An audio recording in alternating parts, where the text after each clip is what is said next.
Hi children, I am going to start geography lesson Polar Regions. The title of the lesson is Polar Regions. Now let us first see what are these polar regions and where are they located. Location of the polar regions. You can see in the map the region near the north and south poles. It is called as polar region. In the first map you can see some part of the map is shaded with brown color, the northernmost part, and that is polar region. Region near the north and south poles is called polar region, and roughly it extends between the Arctic Circle and the permanent ice cap region. And these regions include the poleward margins of North America, Canada, the coast of Greenland, and the Arctic islands. And it is known as tundra region. And small and fragmented areas occur along the coast of Antarctica also. And you can see in the map, the entire polar region has been shaded lightly with brown color in the northern part. And the second map is a closer view of polar region. And in this chapter, we are going to learn about this tundra region. Tundra means very cold. Now let us see the seasons in tundra region. Seasons in tundra region, it is extremely cold in the tundra region. It is almost dark throughout November, December and January. In these 3 months it is almost dark since the sun does not rise at all. There is no sunrise at all during these months. In this region, the rivers, lakes and seas are also frozen because it is too cold. These are all the water bodies, they are frozen, and snowfall is very common in these regions. And due to severe cold, plants die and even the birds and animals leave this region. They migrate to some other places due to extreme cold. Now summer season in this tundra region, summer and winter seasons. Now let us see how these two seasons are there in tundra region. This region has many hours of sunshine during summer, since the sun is continuously above the horizon for about 3 months. For about 3 months the sun is continuously above the horizon. Horizon means it is the place where the earth appears to meet the sky. But it has little heating effect. Though the sun rises, the sun has little heating effect as the sun's rays are slanting here. In this region, the sun's rays fall slantingly and much of the heat energy is spent on melting the snow itself. So the heating effect is very less. And for almost 3 months, May to July, the sun never sets. It shines all the 24 hours. Even in the 3 months of summer, it is cold. Likewise, during the winter, the sun remains below the horizon for an equally long period. Though the sun does not rise at all, however, the sky is not totally dark during this period also, because there are long periods of twilight, and also because of the green and red curtains of light which appears in the sky. Twilight means a sort of light which is produced in the sky between the sunset and the sunrise. Because of this twilight, and also green and red curtains of light appear in the sky in tundra region. In northern hemisphere they are known as aurora borealis, and in southern hemisphere they are known as aurora australis. And because of these green and red curtains of light and also the twilight that appears in the sky, it is not totally dark in tundra region during this period. And for 9 months during the year, the temperature remains below freezing point, below 0 degrees. And during summer, many multicolored plants like lichens, grass, berries sprout all around, and it looks very colorful. Now let us see what is the vegetation of tundra region. In this region, subsoils are permanently frozen, and this is called permafrost. When the soils are permanently frozen, they become very hard, and it is not suitable for growing any types of plants or trees. And that is why it is not favorable, the soils are not favorable for the growth of vegetation. The subsoils are permanently frozen, and this is called permafrost, and so it is not favorable for the growth of vegetation. So most of the tundra region is treeless. Only lichens and mosses grow here, and the underground soil is frozen, so becomes very hard. So trees cannot grow here, and even if they grow, they get uprooted due to wind storms. and because they cannot penetrate deep into the soil because it is permafrost. Soils are frozen, so they cannot penetrate deep into the soil, so they get uprooted due to the windstorms. Now let us see about the people living in Tundra region. Polar or the Tundra region, it is the home of the people who are called Eskimos. The people who live here, they are called as Eskimos, and they live in scattered settlements in Greenland, Canada, Alaska and Siberia. Scattered settlements means here and there. These regions are not densely populated. Eskimos live in scattered settlements in Greenland, Canada, Alaska and Siberia, and since it is the coldest and the northernmost region, these Eskimos were isolated from the other people for thousands of years. And these people developed a lifestyle which is suitable to their region. And the Eskimos in Eurasia, they are called as the Lapps. Lapps, Lapps. And the word Eskimo means snowshoe netter. The word Eskimo means snowshoe netter, and there are two main groups which are referred to as Eskimo. Among the Eskimos, there are two main groups, and they are Inuit and Yupik. Inuit means the people or the originators, and the Eskimos are actually descendants of Siberia, the northern part of Russia. Siberia is the northern part of Russia, and the Eskimos, they are actually descendants of this Siberia. That means they originated in Siberia. From Siberia they came and they settled in other places. Language. Now the next one is language of Eskimos. What is the language spoken by these people? They speak 2 or 3 different languages, but these languages do not have any script. Though the Eskimos speak their languages, they were not written down until modern times. That is to say that they did not have any script. There are 3 main languages of Eskimos, and they are Aleut, Yupik and Inupiq. Aleut, Yupik and Inupiq. And most of the people speak Inupiq. From northern Alaska to Greenland, people speak Inupiq language, and it has many dialects also. Yupik language is different. In different dialects, it is spoken in southwestern Alaska and Siberia. In southwestern Alaska and Siberia, Yupik language is spoken. And from northern Alaska to Greenland, Inupiq language is spoken. Now, origin and population. About 5,000 years ago, the Eskimos first entered North America after crossing the Bering Strait from Asia. Where is this Bering Strait located? This Bering Strait separates North America and Asia. If you see the atlas, you can find out. Bering Strait separates North America and Asia. And further, they moved to North Canada and to Greenland. And today, the Eskimo population is not large, but it is growing slowly. For example, about 2,000 Eskimos live in Siberia, 3,000 Eskimos live in Alaska, and 22,500 Eskimos live in Canada, and 43,000 Eskimos live in Greenland. Group life. These Eskimos always live in groups. The Eskimos live in small groups, and on the northern coast of Alaska, there are villages of over 500 people. And in the eastern region, that is Greenland, Baffin Island and Labrador, a group might have 25 to 45 people. And these eastern groups move from place to place throughout the year. The eastern groups who are living in Greenland and Baffin Island and Labrador, they move from place to place throughout the year.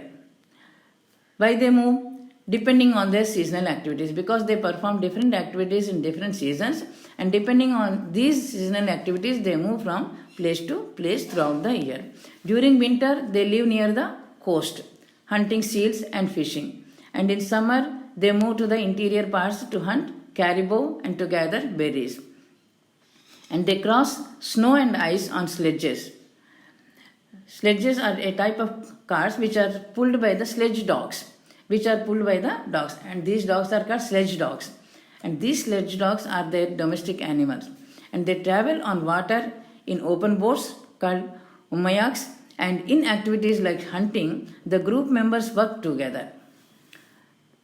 In some of the activities, these group members work together. For example, in eastern groups, 10 to 12 members are needed to harpoon seals. When they hunt seals, they need 10 to 12 members' help. So they work in groups. Harpoon is a tool you can see in the picture which is used to hunt seals. And to hunt caribou and large sea mammals, more than 100 people work together. And activities like tracking bears, fishing with nets, and gathering berries are carried out individually. For some activities, they need group members' help, and some activities they are performed individually by them. Like tracking bears, fishing with nets, and gathering berries, they are carried out individually. And for hunting seals, they need group members' help. And hunting caribous also, they need group members' help. You can see the picture of caribou here. Now, hunting and fishing. The Eskimos are highly skilled in hunting and fishing. That is their main occupation also. The Eskimos are highly skilled in hunting and fishing because that is their main occupation and the main source of livelihood also for the Eskimos. And almost all Eskimo groups hunt caribous, which is done in summer and early autumn. And the way they hunt caribous is quite strange. Now let us see how do they hunt these caribous. In some places, caribous are driven by people into lakes and streams, and there they cannot escape. So they are either speared or shot with bows and arrows. And sometimes they use harpoons also to hunt these caribous. And sometimes Eskimos set up piles of stones which look like people. And on seeing these piles of stones, the caribous, they feel that people are standing there, and so they turn away, and thus they are caught by the people. Fishing is also as important as hunting. And fish are caught from deep muddy waters by using nets and through holes in the ice. And if the water is not too deep, they are caught with the help of spears. Seals are caught by using harpoons from the edges of ice or from kayaks. Kayaks are small boats which are made up of animal skins. Now, what is the food of these Eskimos? Meat, fish and fat. These are their main diet. Meat, fish and fat are their main diet, and in most of their areas, wood is not available to make fire for roasting this food. So, mostly these are eaten raw only because they do not have any wood available in their regions to roast the food, to make fire and roast the food. So these are eaten raw only, and raw meat and fish are frozen. First they are frozen and then cut into thin strips which are eaten by dipping in whale or seal oil. And if fish and meat are not enough, hunger and starvation are common because that is the only diet for them. And if they are not enough in number, that means if they are not able to catch them in large quantities, they have to starve. So hunger and starvation are common in these regions if the fish and meat are not enough for them. Now let us see the shelter of these Eskimos. Where do they live? The Eskimo word igloo means shelter. And igloo means any kind of house, but not really the dome-shaped snow houses. Actually, some people think that igloo means only dome-shaped snow houses, but it is not like that. Any kind of house which is built by the Eskimos and in which they live, it is called as igloo. And in summer, they live in tent made of animal skins. In western Alaska, tents are made by placing walrus skins over the wooden frames. Over wooden frames, they place the walrus skin and then they make their tents. And in northern coast of Alaska, dome-shaped houses are built by the Eskimos with logs and whale ribs. By using logs and whale ribs, these tents are made by them, and snow houses are used only in the eastern and central regions. Larger snow houses are used in winter. Now, clothing and crafts. The Eskimos wear boots called muklaks, trousers and jackets called parkas. Eskimos wear boots called muklaks, trousers and jackets which are called parkas. And all these are made of animal skins. And dress of men and women is different. They wear 2 layers of clothing in winter because it is very cold. In winter, they wear 2 layers of clothing, and mostly caribou skin is preferred as it is soft and warm. During winter, they prefer caribou skin because it is soft and warm. And in coastal areas, people prefer seal skin in spring and summer as it is waterproof. And they also decorate their tools and objects of everyday use. How do they decorate them? They make small figures of people and animals and tools and weapons by using bones, ivory, wood, and soft stone, which is called as soapstone. By using all these things, they decorate their everyday objects also, which are used in their everyday life. Now, religious beliefs. What are the religious beliefs of these Eskimos? Eskimos believe in spirits. They believe that spirits control life, health, sickness, and even death. All these are controlled by spirits. That is the belief of religious Eskimos. And they believe in a supernatural power called Sila. They believe in a supernatural power called Sila. And spirits such as Sedna. Sedna is the goddess of life, health, and food for the Eskimos. And they also believe that people and animals have souls that live after death. Even if people or animals die, their souls, they live after death also. That is their belief. And each group of Eskimos has its own beliefs and rituals. And according to their own beliefs, they perform rituals. And each group performs separate ceremonies at the time of birth or death. And people who are skilled in performing rituals are called shamans. And these shamans help these Eskimos to establish and maintain contacts with the spirit world. There must be someone to connect them with the spirit world because they believe in the spirits. So these shamans help them to establish and maintain contacts with the spirit world. Now let us see what is the recreation for these Eskimos. Children, you know, people need some recreation after completing their daily routine work. Like that, Eskimos also have some recreations like wrestling, racing, harpoon throwing contests, and activities like storytelling, singing, drumming, and dancing are essential parts of rituals sometimes. So these are the source of recreation for the Eskimos. Wrestling, racing, harpoon throwing contests. And some activities like storytelling, singing, drumming, and dancing, they are essential parts of rituals. Whenever rituals are performed, these are must for them almost. And contacts with the outside world. Because it is the coldest region and the northernmost region, it was isolated from the other parts of the world since many years. And being isolated with other parts of the world, the Eskimos have very little contacts with the outside world. And the first Europeans to be seen by Eskimos were Vikings from Iceland. From Iceland, Vikings, they came to Tundra region and they were the first Europeans to be seen by the Eskimos. In the year 1200 AD, these Vikings from Iceland, they came and they were the first Europeans to be seen by the Eskimos. And other Europeans started exploring this Eskimo region during the 16th century. Danish, Norwegian, and English explorers visited these regions to find northwest passage to China. These people, they wanted to find out a northwest passage to China. From northwestern part, they wanted to find out a passage to China. So, in this attempt, Danish, Norwegian, and English explorers, they visited these regions. And by 1728, the Russians also arrived in Siberia.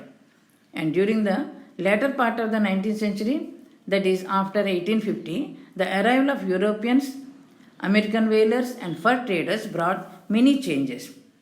American whalers and fur traders, they started coming to these regions, and their arrival brought many changes. And these Eskimos worked for the whalers.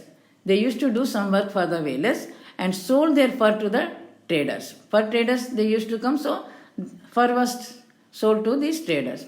And in return, the outsiders provided them with metal tools and rifles. So thus, these Eskimos were benefited. And due to the increased demand for fur, animals were hunted in large number. As days passed on, there was increased demand for the fur. fur traders came in large numbers, so there was more demand for fur. So animals were hunted in large number, and in some areas, caribous and seals they went into extinction also. To that extent, they were hunted by the Eskimos. And the outsiders brought many new diseases like smallpox, TB, whooping cough, pneumonia, etc. to these regions. They brought many diseases with them, and for which the Eskimos did not have any resistance power or immunity. And for a brief period, contact with these outsiders brought wealth, education, and employment for the Eskimos. In the beginning, or for a small period, short period of time, when they came into contact with the outsiders, these contacts brought wealth, education, and employment also for these Eskimos, because they were benefited. They could get money by selling their fur to the traders, and they could get some knowledge. So they were benefited. But it was soon followed by poverty and whaling for trade, building of military and defense bases, urban centers, oil exploration, etc. brought many changes. And as a result of all these activities, these polar regions, they came into contact with the outside world by air travel, highways, modern ships, satellite communications. Because many activities were started between these polar regions and the outside world, so because of this, they were connected with the outside worlds by air travel, highways, modern ships, and even satellite communication. And that is the end of the chapter, children. I am going to give some homework to you. Read full lesson and underline all the important points with pencil. Complete the MCQs and blanks in the material. And learn all the 1 mark and 2 mark question answers and write without seeing. And learn all the keywords in the material. And also complete the practice map in page number 198 of the material.